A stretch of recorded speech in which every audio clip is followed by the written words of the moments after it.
Robin's Tiny Homestead in the kitchen.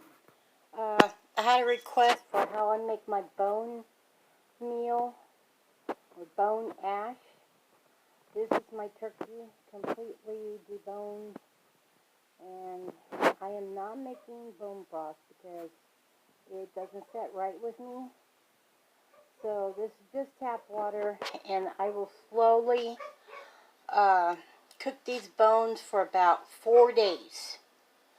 And when you cook it for 4 days on low, it should, the bone should be pretty falling apart in your fingers.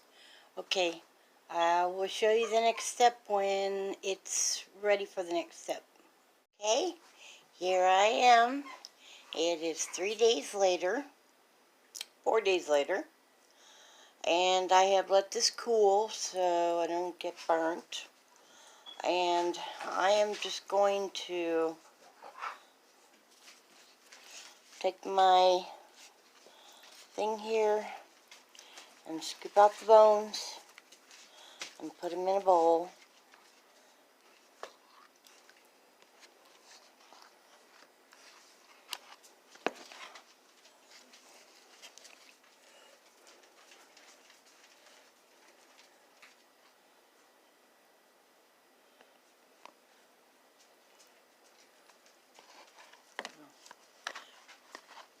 This can get a little messy because there's a lot of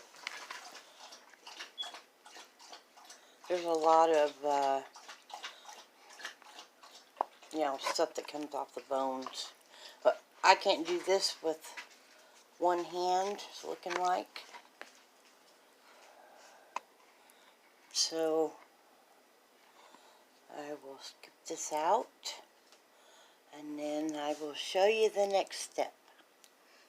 Okay, I'll be back.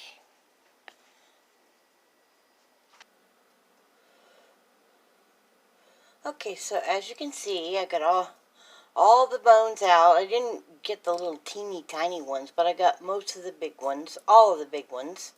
Now I'm going to rinse them off.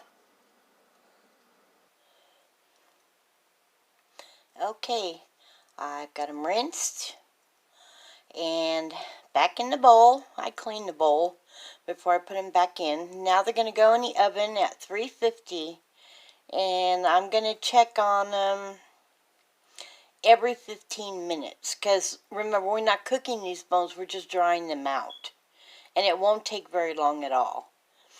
So you can do it at a lower heat for longer.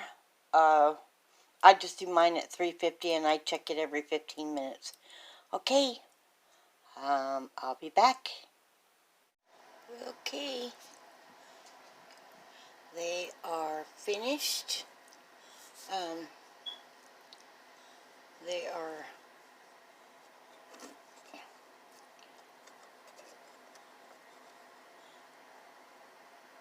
as you can see, the inside is dry, and they just crumble in your hands.